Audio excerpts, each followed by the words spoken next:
जीवन विद्या मिशनची गौरी गोसावी। आता मात्र तिच्या आईने ठरवलं की व्हिज्युअलायझेशन टेक्निक वापरायची। तर त्यांनी काय चित्र पाहायला सुरुवात केली, शो सुरू होण्याच्या आधीपासून, शो सुरूच झाला नव्हता त्याच्या आधीपासून त्यांनी काय चित्र पाहायला सुरुवात केली की ग्रँड फिनालेच्या दिवशी गौरी एका भव्य स्टेजवर उभी आहे, एक सुंदर गाऊन तिने परिधान केलेला आहे आणि ती विनिंग ट्रॉफी स्वीकारत आहे असं त्या चित्र पाहू लागल्या।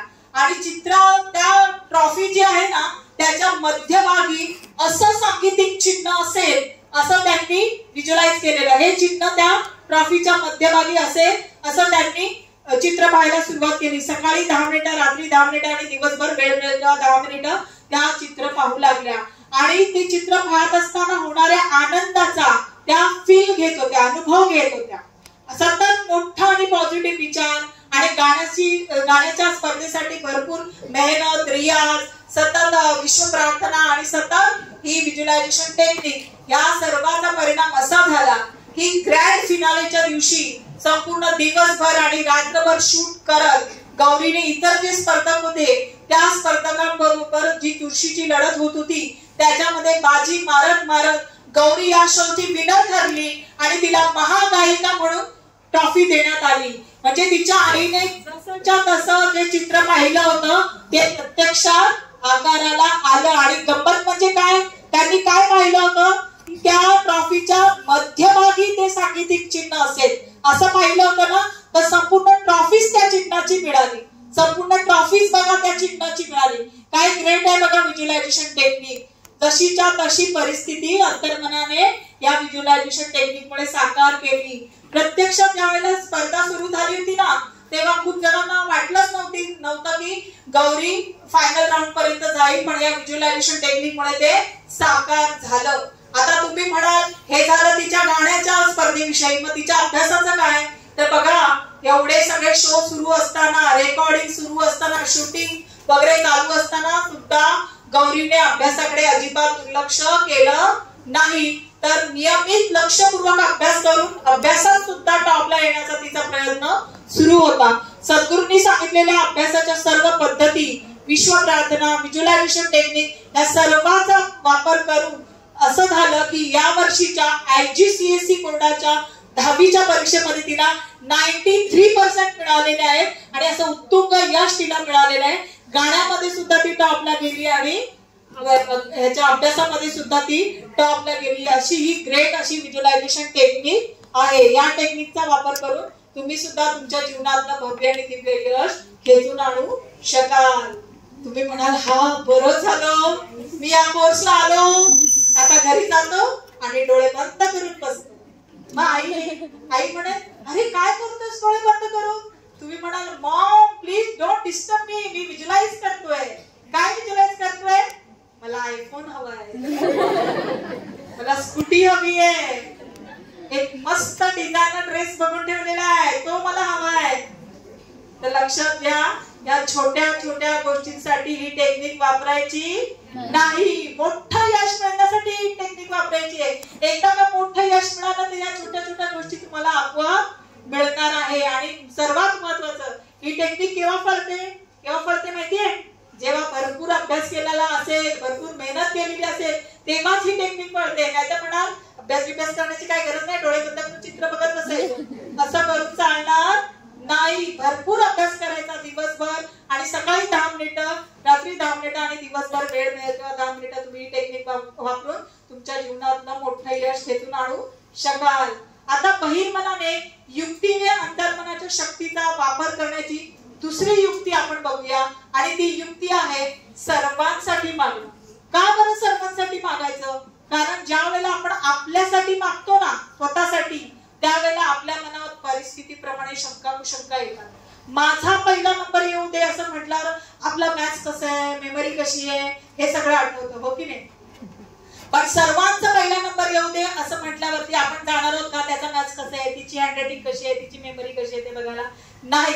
त्यामुळे ज्यावेळेला आपण सर्वांसाठी मागतो त्यामुळे आपल्या मनामध्ये परिस्थितीप्रमाणे शंका कुशंका येत नाही आणि आपल्या इच्छेचा विचार डायरेक्ट अंतर्मनात जातो आणि फळतो। आणि त्यामुळे आपल्याला जे जे हवं आहे ते आपण सर्वांसाठी मागायचं आणि त्या सर्वांमध्ये आपण सुद्धा असतो, त्यामुळे मागणाऱ्याला ते प्रथम मिळत असतं आणि म्हणून आपल्याला जे जे हवंय ते आपण सर्वांसाठी मागितलं पाहिजे. असं सर्वांसाठी काय बरं मागायचं जेणेकरून आपल्या पण वाट्याला सर्व चांगल्या चांगल्या गोष्टी येतील. तर त्याची सोय सुद्धा सद्गुरू श्री वामनराव पै यांनी केलेली आहे. ते म्हणतात ही विश्व प्रार्थना म्हणायची. येते तुम्हाला? म्हणूया स्टार्ट. हे ईश्वरा सर्वांना चांगली बुद्धी दे, आरोग्य दे, सर्वांना सुखात आनंदात ऐश्वर्यात ठेव, सर्वांचं भलं कर, कल्याण कर, रक्षण कर, आणि तुझे गोड नाम मुखात अखंड राहू दे. बघा मगाशी मी तुम्हाला विचारांचं सामर्थ्य शिकवताना तुमच्याकडून म्हणून घेतलेलं आपला प्रत्येक विचार कसा असला पाहिजे? बी पॉझिटिव्ह. हा, मोठा आणि पॉझिटिव्ह. या विश्व प्रार्थनेकडे बघा, एक तरी निगेटिव्ह शब्द आहे? एकही निगेटिव्ह शब्द नाही. आणि या प्रार्थनेमध्ये स्वतःसाठी एकट्यासाठी मागितलंय का? नाही. जगातल्या सर्वांसाठी या सगळ्या चांगल्या चांगल्या गोष्टी मागितलेल्या आहेत. म्हणून विश्व प्रार्थने इतका मोठा आणि पॉझिटिव्ह विचार जगात दुसरा असूच शकत नाही. आणि म्हणून हा मोठा आणि पॉझिटिव्ह विचार आपण सतत करत राहायला पाहिजे. ही विश्व प्रार्थना सतत म्हणत राहायला पाहिजे. काय मागितलं ह्याच्यामध्ये? पहिलं काय मागितलंय? चांगली बुद्धी. बुद्धी चांगली असेल तरच आपण टॉपला जात असतो आणि बुद्धी चांगली असेल तरच आपण सर्वांचा विचार करणार. दुसरं काय मागितलंय? आरोग्य. सरसलामत तो पगडी पचास. कोविडने आपल्याला आरोग्याचं महत्व शिकवलेलं आहे, त्यामुळे आरोग्य पाहिजे. नंतर काय मागितलंय? सुखात आनंदात ऐश्वर्यात. दारिद्र्यामध्ये कोण सुखी राहू शकतं का? नाही. म्हणून ऐश्वर्य मागितलेलं आहे. आणि घरात भरपूर पैसा आहे पण सुख समाधान नाही, चालेल का? चालणार नाही. म्हणून म्हटलेलं आहे सुखात आनंदात ऐश्वर्यात ठेव. नंतर काय मागितलंय? भलं कर, कल्याण कर, रक्षण. बाहेर काय काय घडत असतं, कानावर येतं की नाही, या सर्व गोष्टींपासून आपलं रक्षण झालं पाहिजे म्हणून रक्षण मागितलेलं आहे. आणि सर्व दृष्टीने भलंही झालं पाहिजे, कल्याणही झालं पाहिजे. तुम्ही विद्यार्थी, तुमचं भलं ज्याच्यात आहे, तुमचं कल्याण ज्याच्यात आहे, अशाच करिअरच्या संधी तुम्हाला मिळायला पाहिजेत. म्हणून काय बोलायचंय? भलं कर, कल्याण कर, रक्षण करा. आणि शेवटी ज्या ईश्वराने आपल्याला हे बुद्धीचं वरदान दिलं आहे, आपल्याला कर्म स्वातंत्र्य दिलेलं आहे, आपल्याला सुंदर ऑर्गन दिलेले आहेत, अवयव दिलेले आहेत, त्या ईश्वराची कृतज्ञता म्हणून बोलायचं तुझं गोड नाम मुखात अखंड राहू दे. केव्हा म्हणायची ही प्रार्थना? सकाळी झोपेतून जेव्हा आपण जागे होतो तेव्हा म्हणा. रात्री झोपण्यापूर्वी अर्धा तास ही प्रार्थना म्हणत म्हणत जर तुम्ही झोपाल ना तर तुमच्या जीवनामध्ये चमत्कारिक अनुभव तुम्हाला अनुभवायला मिळतील. हे गॅरंटीने आम्ही सांगतो.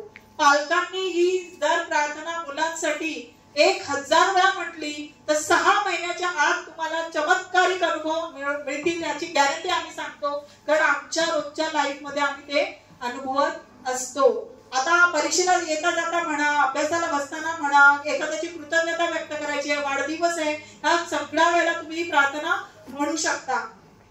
आता तुम्ही म्हणाल ही प्रार्थना मी म्हटल्यामुळे सगळेजण कसे काय सुखी होतील?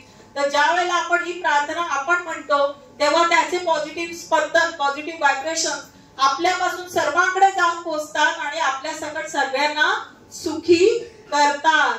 आता ह्या प्रार्थनेमध्ये मागितलं कोणाकडे? हे ईश्वरा. तुम्हाला काय वाटतं हे ईश्वराला कोणाला उद्देशून म्हटलं असेल?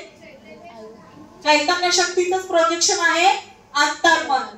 हे ईश्वरा अंतर्मनाला उद्देशून म्हटलेलं आहे. कारण मगाशी सांगितलं अंतर्मन महाशक्तिशाली आहे. सगळं काय देण्याचं, या सगळ्या चांगल्या चांगल्या गोष्टी देण्याचं सामर्थ्य आपल्या अंतर्मनामध्ये आहे. त्यामुळे हे ईश्वरा अंतर्मनाला उद्देशून म्हटलेलं आहे. आता मला सांगा, तुम्ही म्हणाल काय होणार ही प्रार्थना म्हणून? मी सांगते, ही प्रार्थना म्हणून या सगळ्या चांगल्या चांगल्या गोष्टी मिळणार आहेत. पण मला सांगा, ही प्रार्थना आपोआप येणार का हो तोंडात? 4 ओळींची प्रार्थना आहे पण ती सहज येत नाही. खूप कठीण आहे ही प्रार्थना तोंडात येणं. मग तुम्ही कशी म्हणणार ती प्रार्थना? कॉन्शियसली, जाणीवपूर्वक, प्रयत्नपूर्वक, लक्षपूर्वक ती प्रार्थना तुम्ही पुन्हा पुन्हा म्हणणार. असं कॉन्शियसली ती प्रार्थना पुन्हा पुन्हा म्हणणार तुमचं बहिर्मन असेल. थँक्यू, नीट ऐकलंय का? जेव्हा बहिर्मन असं पुन्हा पुन्हा प्रार्थना म्हणेल त्यावेळेला ती प्रार्थना बहिर्मनातून अंतर्मनात जाईल, तिथे मूळ धरेल आणि त्या प्रार्थनेप्रमाणे तशीच्या तशी परिस्थिती तुमचं अंतर्मन तुमच्या जीवनात साकार करेल. म्हणून सुंदर विचारांनी भरलेली आणि भारलेली ही विश्व प्रार्थना आपल्या मुखामध्ये आपण धारण करूया आणि आपल्या जीवनाचं कोट कल्याण करूया. आता इथे बरेच पालक आलेले आहेत. तर आमचा घरोघरी विश्व प्रार्थना जपयज्ञ हा एक उपक्रम आहे. तर जर तुम्हाला त्या उपक्रमाच्या अंतर्गत तुमच्या घरी विश्व प्रार्थनेचं जर आयोजन करायचं असेल, आमचे फक्त 3-4 जण येऊन तुमच्या घरी विश्व प्रार्थनेचा 20 मिनिटं, फक्त आम्हाला तुमची 20 मिनिटं हवी आहे आणि तुमच्या घरातली सगळी लोक हवे आहेत. आमची एवढीच अपेक्षा, आम्हाला चहा पाणी कशाचीच अपेक्षा नाहीये. आमचे लोक येऊन तुमच्या घरी ह्या विश्व प्रार्थनेचं आयोजन करणार आणि जर तुम्हाला त्याचे आता हे फायदे तर तुम्हाला कळलेले आहेत, ते करायचं असेल तर आमच्या लोकल कार्यकर्त्यांशी संपर्क साधा आणि आपल्या डेट कधी पाहिजे त्याचं तुम्ही आयोजन करू शकता. आता बहिर्मनाने युक्तीने अंतर्मनाच्या शक्तीचा वापर करण्याच्या 2 युक्ती आपण बघितल्या, व्हिज्युअलायझेशन आणि विश्व प्रार्थना. आता तिसरी युक्ती, घाबरू नका, ही युक्ती तुम्हाला आम्ही इथे शिकवणार नाही आहोत. हा आमचा ऑनलाईन कोर्स आहे. या ऑनलाईन कोर्सची रजिस्ट्रेशन लिंक आहे. हा कोर्स तुम्ही घरी जाऊन करायचा आहे. ज्यांना शक्य आहे त्यांनी याचा फोटो काढून घेऊ शकता. या कोर्स तुम्ही जरूर करा, कारण या कोर्स मध्ये सद्गुरूंचे सुपुत्र प्रल्हाद पै यांचं पालकांना विशेष मार्गदर्शन आहे आणि आम्ही तिसरी पॉझिटिव्ह अफर्मेशनची युक्ती या कोर्स मध्ये तुम्हाला शिकवणार आहोत. या संपूर्ण कोर्सचा रिकॅप तुम्हाला तिथे मिळणार आहे आणि दुसरं म्हणजे या कोर्सचं सर्टिफिकेट सुद्धा तुम्हाला मिळणार आहे. त्यामुळे घरी जाऊन तुम्ही जरूर हा कोर्स करावा अशी तुम्हाला विनंती आहे. आता हा संपूर्ण कोर्स शिकून झालेला आहे. तुमच्या लक्षात आलं असेल की आपल्याकडे चैतन्य शक्ती आहे, आपल्याकडे अंतर्मनाची शक्ती आहे, आपल्याकडे बहिर्मनाची शक्ती आहे, आपल्याकडे विचार शक्ती आहे, आपल्याकडे इच्छा शक्ती आहे, आपल्याकडे संकल्प शक्ती आहे. अशा कितीतरी शक्तींनी युक्त असं आपलं हे मानवी शरीर आहे. त्यामुळे खरे शक्तिशाली कोण आहोत? आपणच आहोत खरे शक्तिशाली. आपणच आहोत खरे शक्तिशाली. आणि या शक्तीचा वापर करण्याच्या युक्ती कोणत्या आहेत? तर या सगळ्या युक्ती आहेत. आपला प्रत्येक विचार पॉझिटिव्ह पाहिजे, मोठा पाहिजे, व्हिज्युअलायझेशन आणि विश्व प्रार्थना आणि 5वी पॉझिटिव्ह अफर्मेशनची टेक्निक आम्ही तुम्हाला आमच्या ऑनलाईन कोर्स मध्ये शिकवणार आहोत. हा संपूर्ण कोर्स शिकून झालेला आहे. तुमच्या लक्षात आलं असेल की आपलं जे नशीब आहे ते काही आकाशातून पडत नाही किंवा जमिनीतून उगवत नाही किंवा कोणी आपल्या कपाळावर ते लिहून जात नाही. तर आपलं नशीब हे आपणच घडवत असतो आपल्या विचारांच्या माध्यमातून आणि त्या विचारांच्या दिशेने केलेल्या प्रयत्नांमधून. म्हणून आपलं जीवन सुंदर घडावं असं आपल्याला वाटत असेल तर काय केलं पाहिजे? मोठे आणि पॉझिटिव्ह विचार केले पाहिजेत आणि त्या विचारांच्या दिशेने मोठ्या प्रमाणावर प्रयत्न केले पाहिजेत. आता असं करून आपल्या जीवनाला सुंदर आकार द्यायचा की नाही हे कोणी ठरवायचं? हे तुम्ही ठरवायचं. कारण जीवनविद्या सांगते तूच आहेस तुझ्या जीवनाचा शिल्पकार. तुम्ही सर्वजण तुमच्या जीवनाचे उत्तम शिल्पकार व्हा. तुमचं जीवन खूप सुंदर घडते. तुम्ही सगळेजण सक्सेसफुल व्हा आणि त्याच्यासाठी तुम्हाला संपूर्ण जीवनविद्या मिशन परिवारातर्फे खूप खूप शुभेच्छा. धन्यवाद.